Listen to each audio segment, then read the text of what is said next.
We're looking at Patanjali's Yoga Sutras. Anybody somewhat familiar with Patanjali's Yoga Sutras? 2, 3, 4, 5, 6, 7. Okay.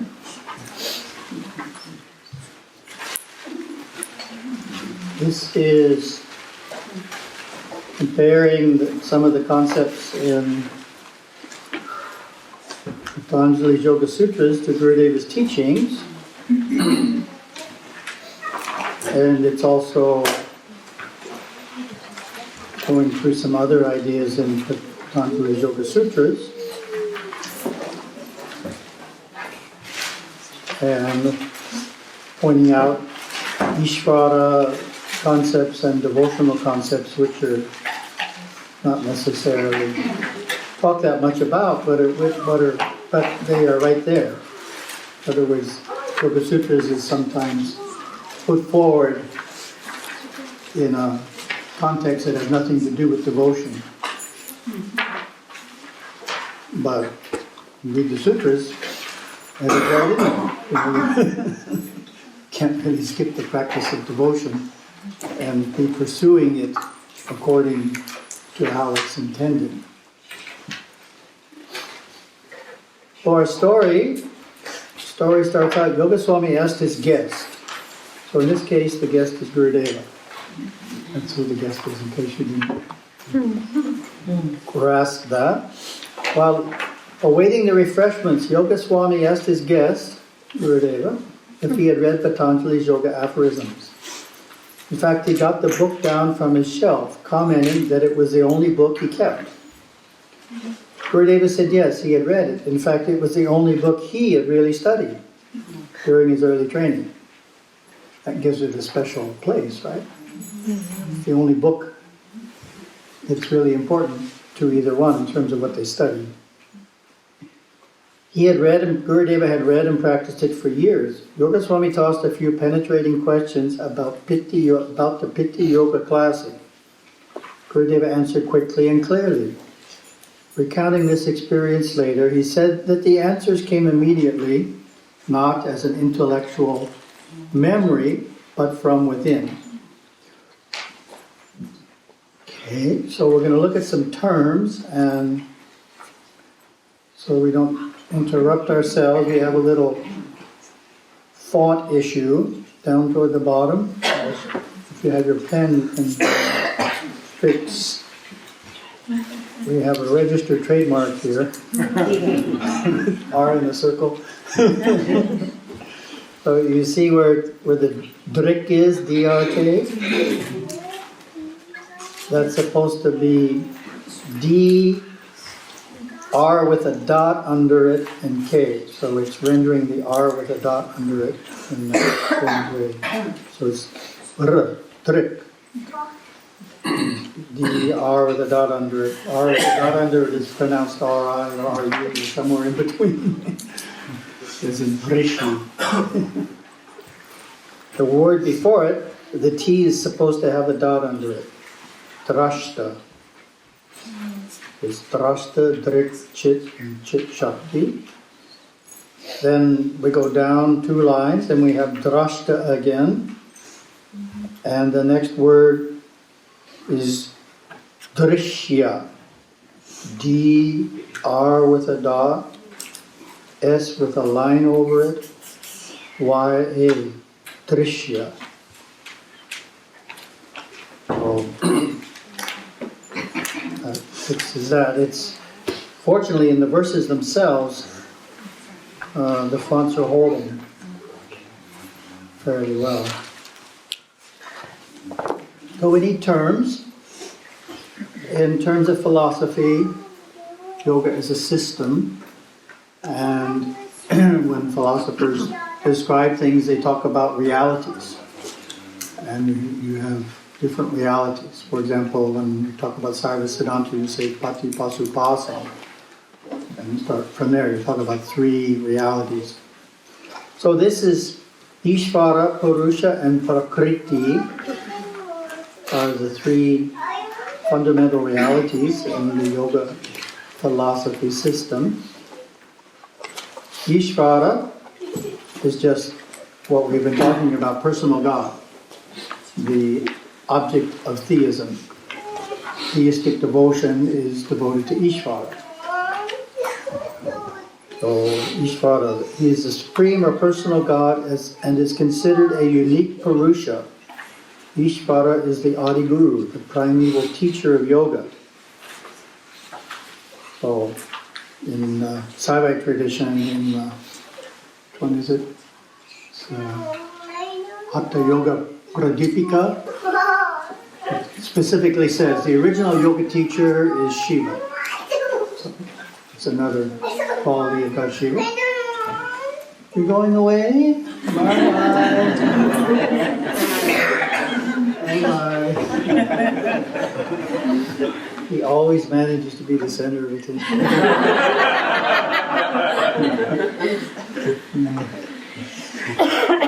It's a cute age. Ishvara, so Ishvara is, we know what Ishvara is. Purusha just means the person, the soul, spirit that dwells in the body, person, spirit, man, in yoga philosophy. Purushas are the individual souls. They are chidrupa, or the form of awareness, and are infinite in number. Purushas are bound in prakriti and must perform yoga practices to free themselves. Freedom is called kaivalya, at which point the Purusha is established in itself. Prakriti is matter, basic matter, material cause of the universe, Prakriti, out of which all things evolve. It's the unity of the three gunas, sattva, rajas, and tamas. Another term for Prakriti is pradana. Okay, so Ishvara, Purusha, Prakriti, and it's the same idea as God, soul, world. In our philosophy, we say God, soul, world. So that is the yoga equivalent of God, soul, and world. Ishvara, Purusha, and Prakriti. Well, we got the three fundamental realities. That's pretty simple, right? It's just God, soul, world, and the terminology of yoga. We're just trying to get the terminology straight so we don't trip over it. So if we run into the word Purusha in the sutra, we know it means the soul. Otherwise the sutra won't make sense. Key aspect of Purusha is awareness, and that of Prakriti is the gunas. Awareness. Individual consciousness, perception, knowing, the witness of perception, the inner eye of the soul. Awareness is the soul's ability to see, sense, or know, and to be conscious of this knowing. Patanjali's Yoga Sutras, awareness is known as, so it gives us 4 different terms. Drashta, Drik, Chit, and Chit Shakti. Patanjali has a number of verses about the practice of discrimination between awareness and that which it is aware of, the seer and the seen. Drashta and Drishya. Anyone want to try and pronounce these words? There are. That R is a challenge for the English-speaking person. Drishya. Patanjali also states that awareness can reside in its essential form and can also take on the form of the mind's modifications. So awareness, it means the same in Patanjali as it does in our Shum concept of awareness. The intelligence of the soul, the seeing ability of the soul is what awareness is. Gunas, qualities, metaphysically, most of us know the gunas, there's 3 of them. Fundamental cosmic qualities of nature, tamas, rajas, and sattva. So tamas, inertia, density, the force of contraction, resistance, and dissolution. Rajas, stimulative, restlessness, activity, the expansive energy of growth and movement. And sattva, quiescence, rarefied, translucent, pervasive, reflecting the light of pure consciousness. The ultimate goal involves permanent freedom of awareness from interaction with Prakriti and is called Kaivalya. Kaivalya is absolute oneness, aloneness, perfect detachment, freedom, liberation. Kaivalya is the term used by Patanjali and others in the yoga tradition to name the goal and fulfillment of yoga. In his final verse, Patanjali describes the state of Kaivalya as the permanent establishment of the power of awareness in its essential form. Patanjali has a number of important terms describing the mind and its activities. We will look at two to start. Chitta. So chitta and chit are two different things. Chit is awareness, chitta is mind. So we don't want to get them confused. Chitta, mind, chit, awareness. Chitta, the sense in which this term is used in yoga philosophy is the individual's mind in which mental impressions and experiences are recorded. Chitta is comprised of three inner instruments. I think it's supposed to say a perception. Reception doesn't sound like the right word. Buddhi, manas, and ahamkara. Buddhi is the intellect, ahamkara is the external ego, and manas is the instinctive mind. Chitta is translated as mind. Vritti, whirlpool, vortex. In yoga philosophy, vritti names the fluctuations of consciousness, the waves of mental activities, chitta vritti of thought and perception. It is translated as modifications. So mental activity, vritti, normal thinking, emotional generation, yes. Do we have words in Shum Bodhinatha for Kaivalya and Chitta? Yes. Chitta, I'm not sure, but Kaivalya, as we'll see, relates to the idea of kaif, but it's a kind of kaif where the soul has been freed from rebirth. So we don't have a precise word, but it's the idea is it's a form of kaif, Kaivalya. It's not in Kai. No, not in kaif. In kaif is not in this. It's when it's kaif for a soul that's achieved liberation from rebirth. Would be Kaivalya, because it's focusing just on awareness. Mm-hmm. It's saying this awareness, we'll see it's in the last verse, it'll become clearer in the last verse. Chitta, mind, we do have, but I don't recall what it would be. You have to look it up. They're all there in the Shum.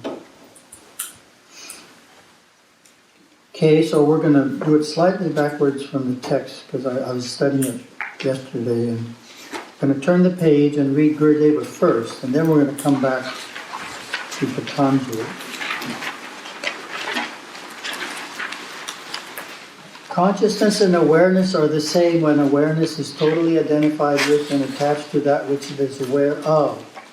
To separate the two is the artful practice of yoga. So we read that before, remember?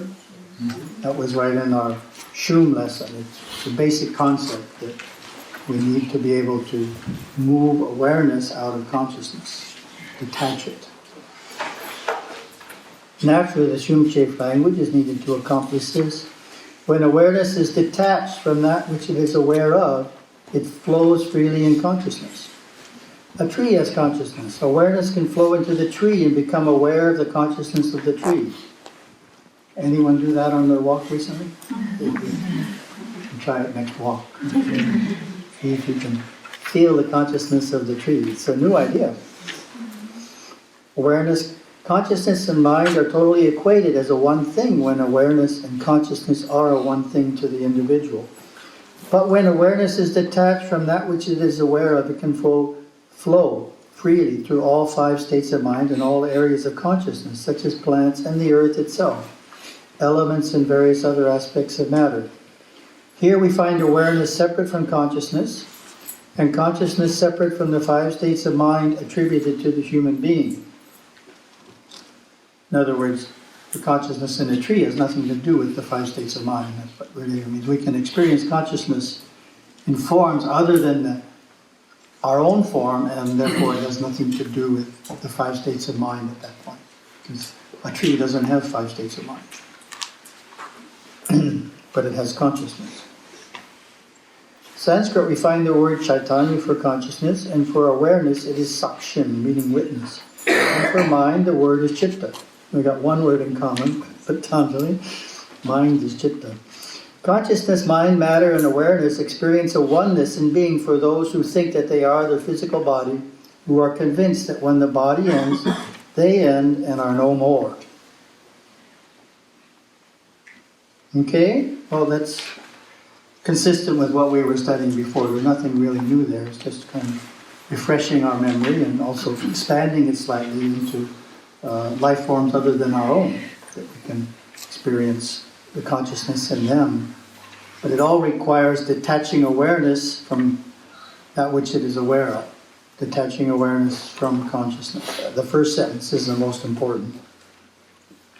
Awareness and consciousness are the same when awareness is identified with consciousness, but to separate them, then we have awareness as a separate intelligence, which isn't identified with anything temporarily until it finds something new to identify with. But we've pulled it out of something. And there is just pure awareness. Okay, so we're ready for Patanjali. Fortunately, we're reading the English. Sanskrit, as it says, is terse. Now the exposition of yoga. Yoga is the restraint of the modifications of the mind. So those are called the vrittis, or chitta vritti, the modifications of the mind. We're restraining them. Then awareness abides in its essential form. Same thing as Gurudeva said, right? We detach awareness from consciousness, and then awareness abides by itself. So it's saying the same thing. At other times, awareness takes on the form of the modifications. Awareness identifies with consciousness and thinks it is the consciousness. Saying the same thing, right? Just using the word modifications instead of consciousness, different states of consciousness. What Gurudeva says, and Patanjali says, the modifications of the mind, but it means the same thing. There are 5 types of modifications, of which some are afflicted and others are unafflicted. They are right knowledge, misconception, imagination, sleep, and memory. So we're not going to look at the types of modifications. That's not what we're interested in.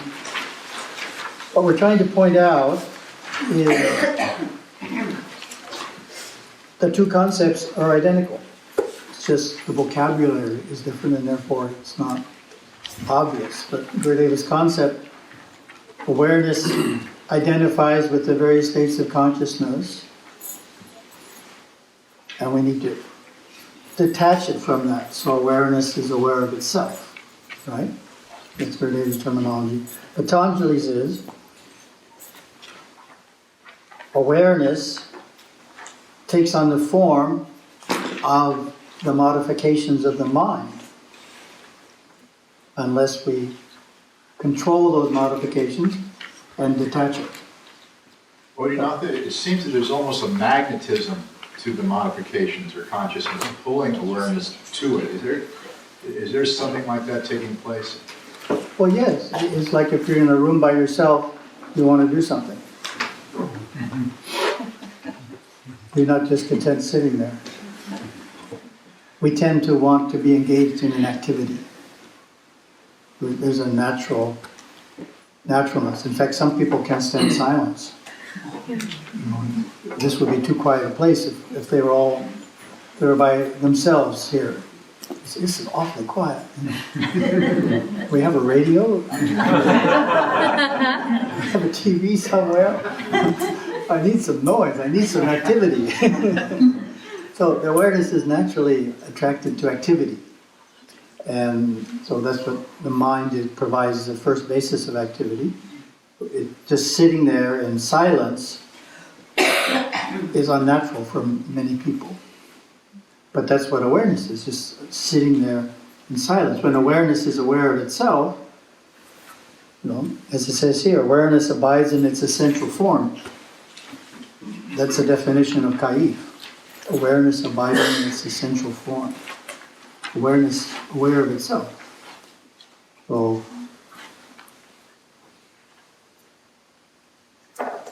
when we can restrain the thinking processes of the mind, awareness stops identifying with those thinking processes and becomes aware of itself. Or So awareness and consciousness are pulling at each other, sort of.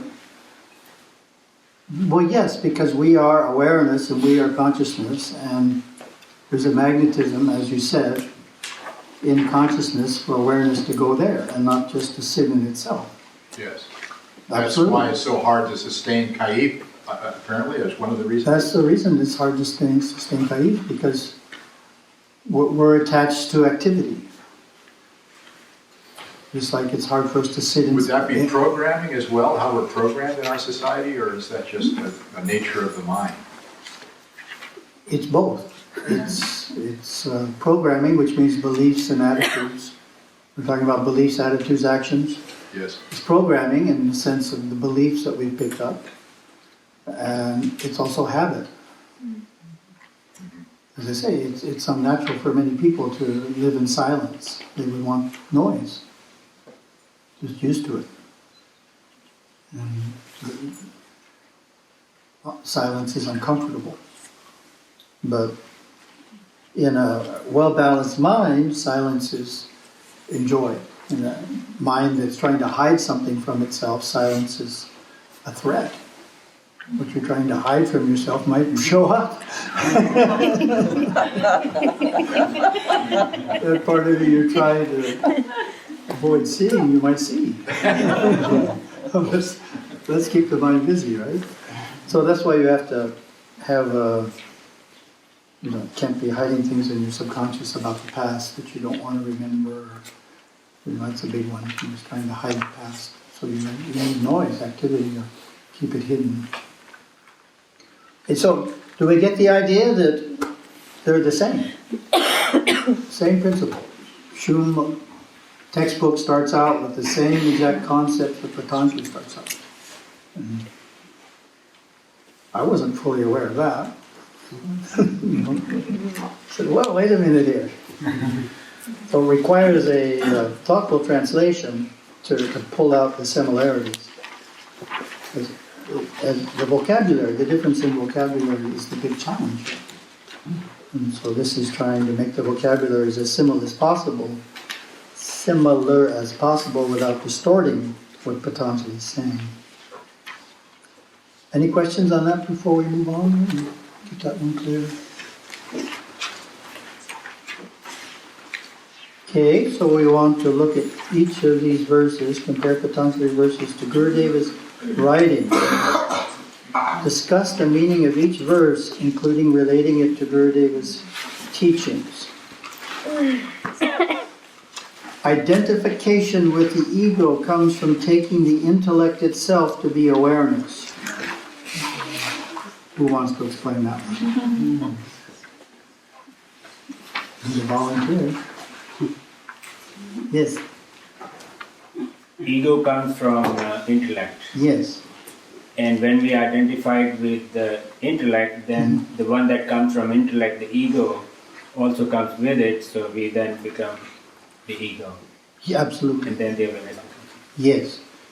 That's what it is. And, children, for example, young children, don't have an ego sense, because they don't have an intellect yet.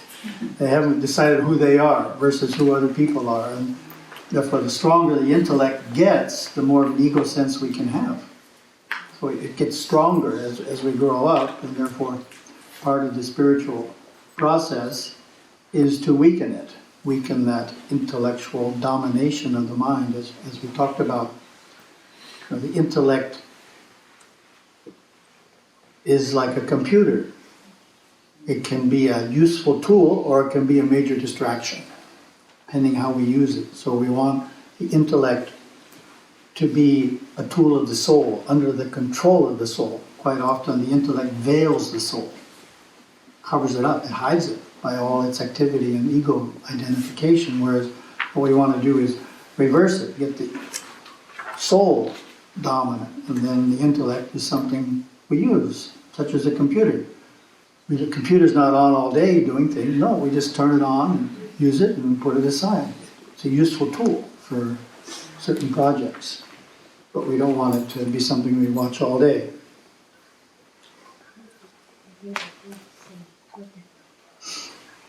Okay, that's good. The identity of awareness, the experiencer, with what is experienced is the cause of what is to be overcome. Who wants to try that one?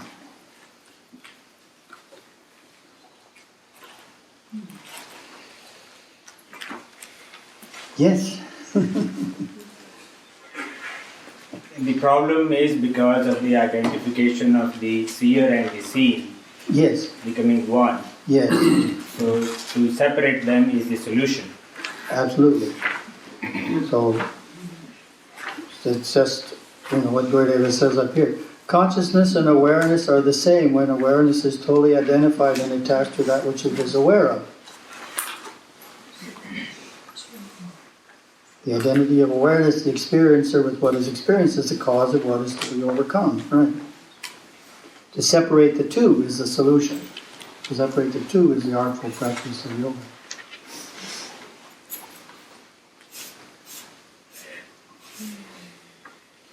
Awareness, which is the power of seeing, although pure, apperceives thoughts. Apperceive, to perceive something while being conscious of perceiving.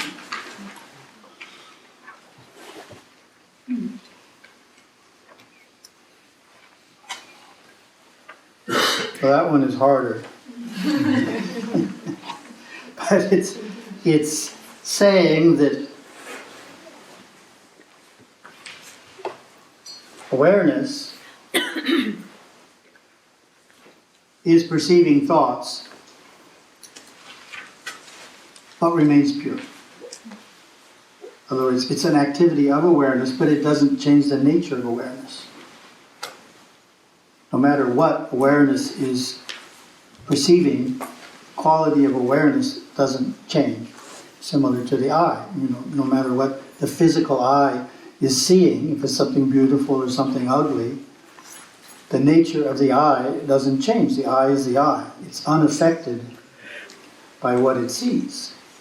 So awareness can be thought of as the mind's eye. What we see in the mind is seen by awareness. So what we see, if it's beautiful or ugly, pure or impure, doesn't change the quality of awareness or the purity of awareness. It's unchanged by what it experiences. So is that similar to being like an instrument? Beg your pardon? Is it similar? Can you visualize it as being equivalent to an instrument? Yeah, it's an instrument, like a microscope or something, a telescope, it's seeing something, and whatever it sees doesn't change what it is, right? Is that what you mean? Yes. Okay, try the next one. The existence of the seen is only for the sake of awareness. What would that mean? What you have seen doesn't exist. If Mm-hmm. awareness were not to exist. Not quite. Let's say only for the sake of, let's say for the benefit of, for the existence of the seen is only for the benefit of awareness.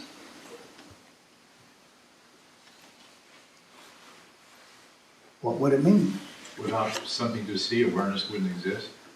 No, that's what he said.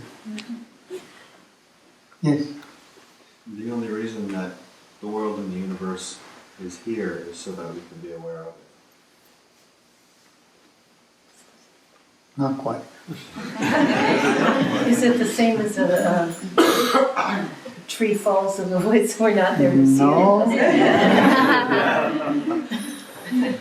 Because awareness is separate, as long as awareness is separate from consciousness, there is the experience of object being seen and seer. If it was one, which means if the awareness and consciousness was the same, then you would not have the experience of seeing.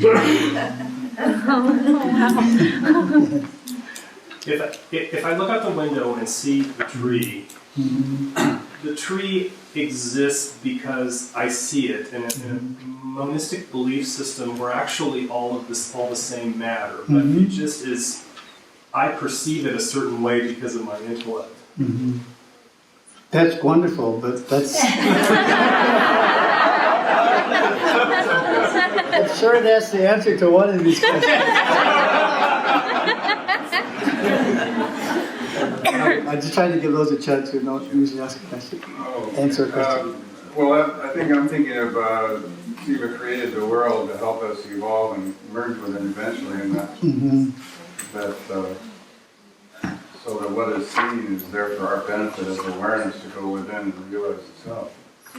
And God's playground of Maya. Yes, that's the idea. That's the idea. It's stressed in the term, our common terminology. And this terminology, we don't have as many players. We only have three: Ishvara, Purusha, and Prakriti. So we don't have the self. We don't have a number of things. But that's the point, is that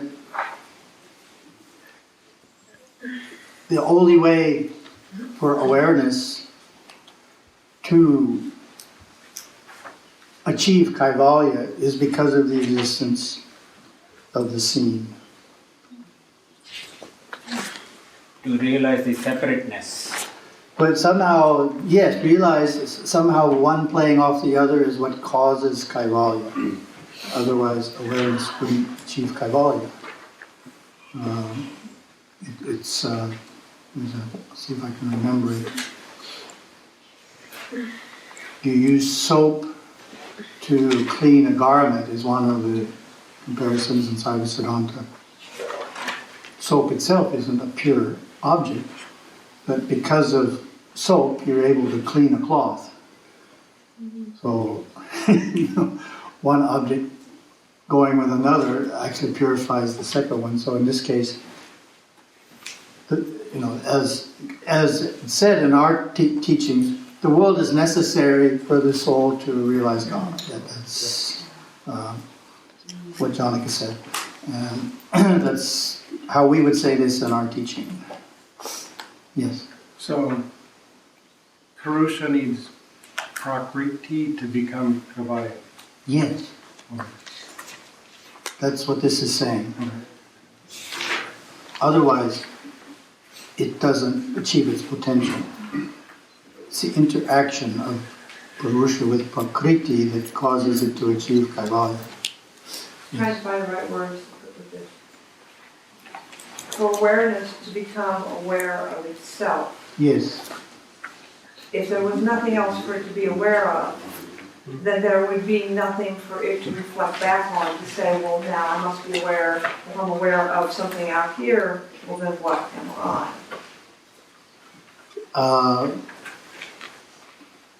There's something like that, but it's a little more involved. But that's part of it.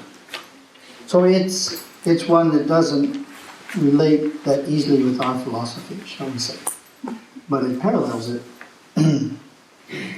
And it happens to be verse 21, and it's between 20 and 22, so.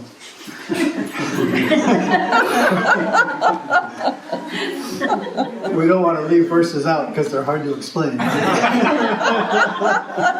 Somebody will say, where's 22? And I'll say, I didn't know the answer, so I looked at it. Okay, 22.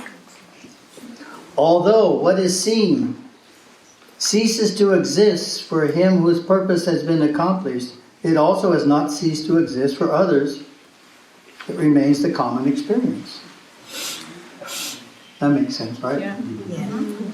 So for a soul that's attained Kaivalya, it's only aware of, it's no longer aware of Prakriti, it's no longer aware of the world. It's only aware of itself. Okay, that one's self-evident.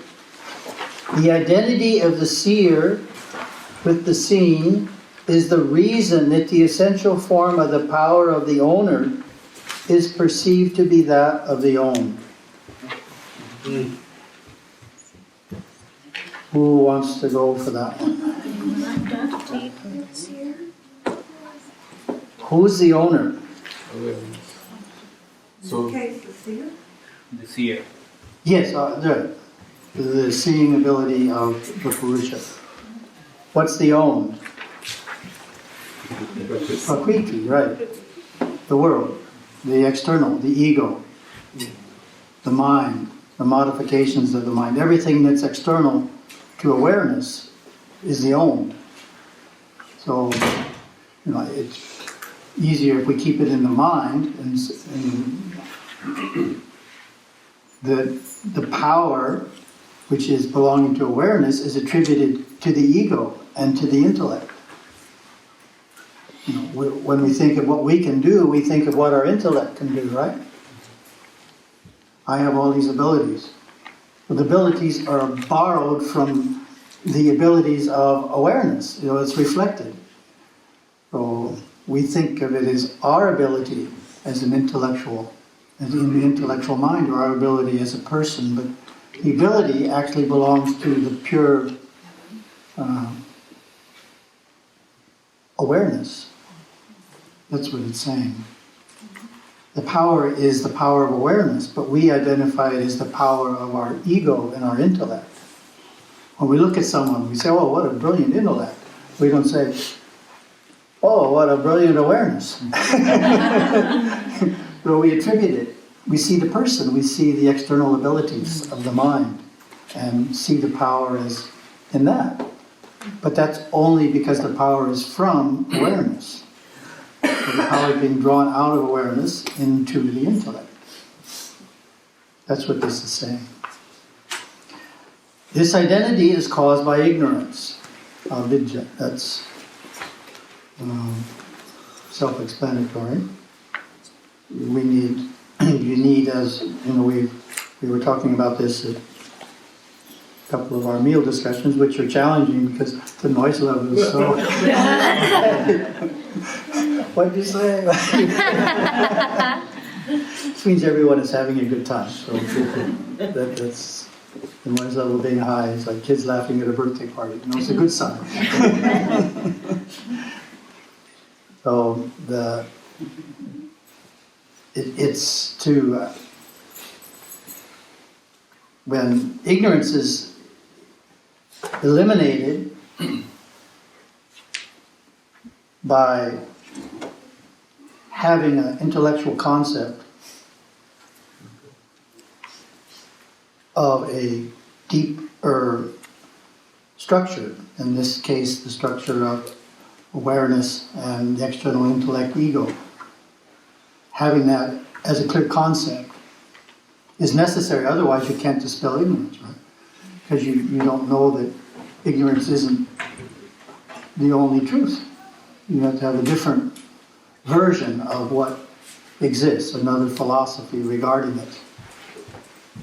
Then you have to develop the quality of observation. If you can't observe your own mind thinking, and seeing that it's strongly in the intellect, seeing that it's strongly identifying with the ego, you can't get rid of the ignorance. So you have to be good at observing. And part of that comes from being non-defensive as to who you are.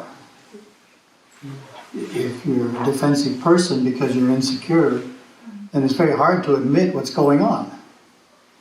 If someone says, oh, you look sleepy, and you say, I don't look sleepy. You're defensive. You're feeling insecure, and then you throw off valid corrections, both from others and from yourself because of that sense of defensiveness. So we need to feel that we're pure and perfect inside of ourselves, and any imperfection just is on the outside, and everybody has them, so if that's my imperfection, so be it. I look sleepy. And then we can, from that observation, we can change things if we understand how. We need a tool to change things.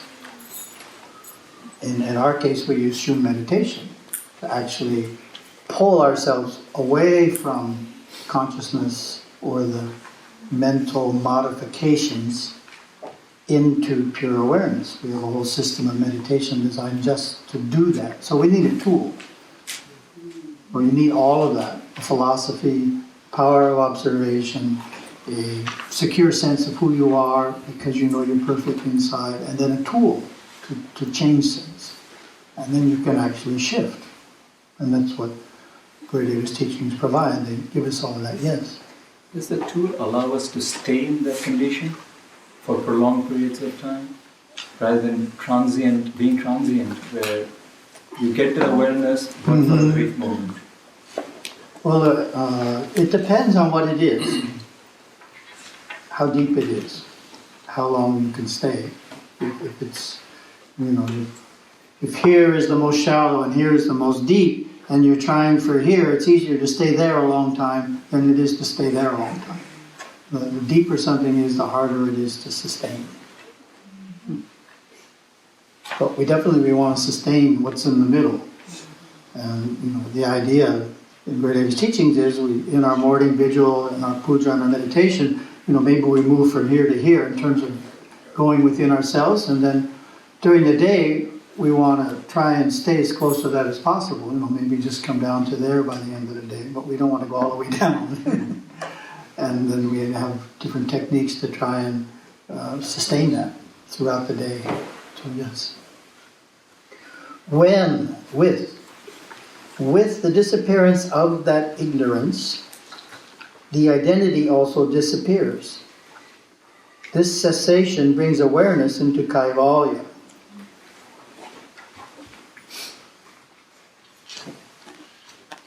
So that's the idea. Kaivalya is what we would call Kaiv, awareness aware of itself.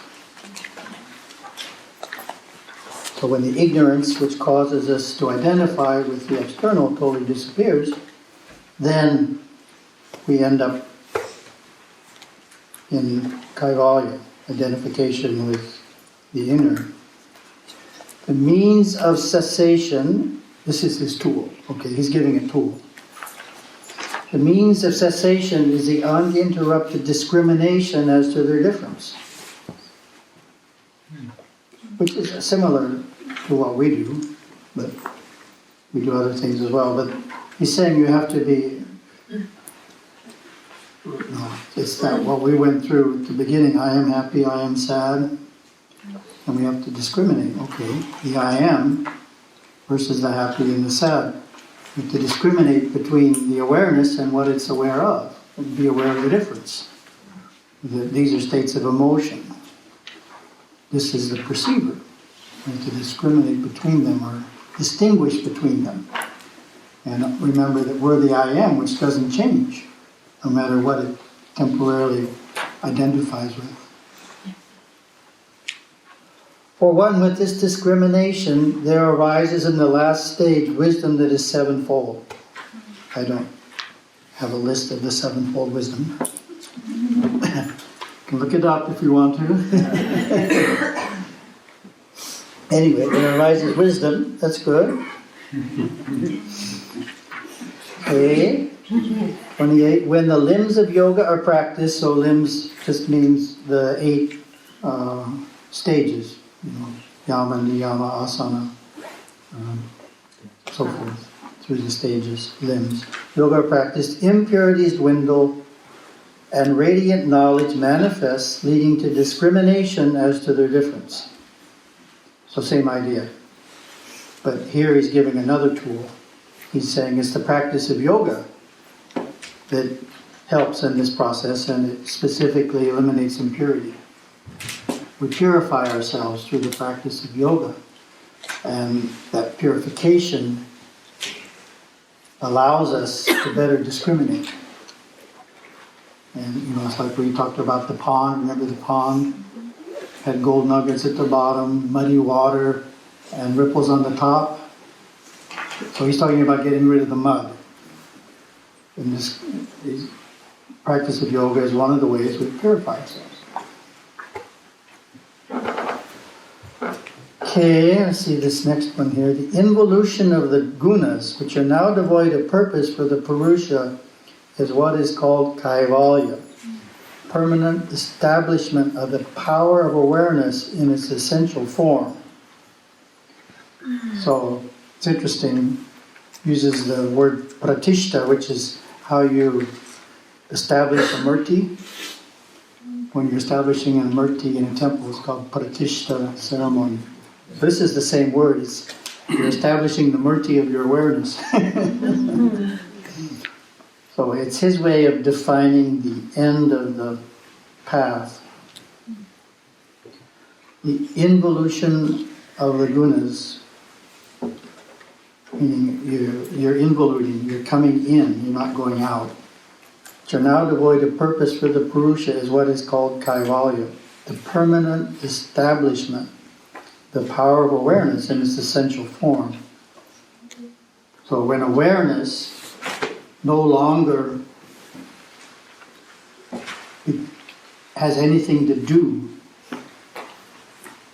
with that which is external to it, no longer anything to do with the mind, with form, then it's called kaivalya in this tradition. Well, in our tradition, we have to end up in the third world and all get to that point. This is a philosophy which was only talking about awareness and its identification with consciousness. So there's a slightly different description of things, but the essence of it is the same. There you are, and you're only aware of awareness. You've dropped off all externalities.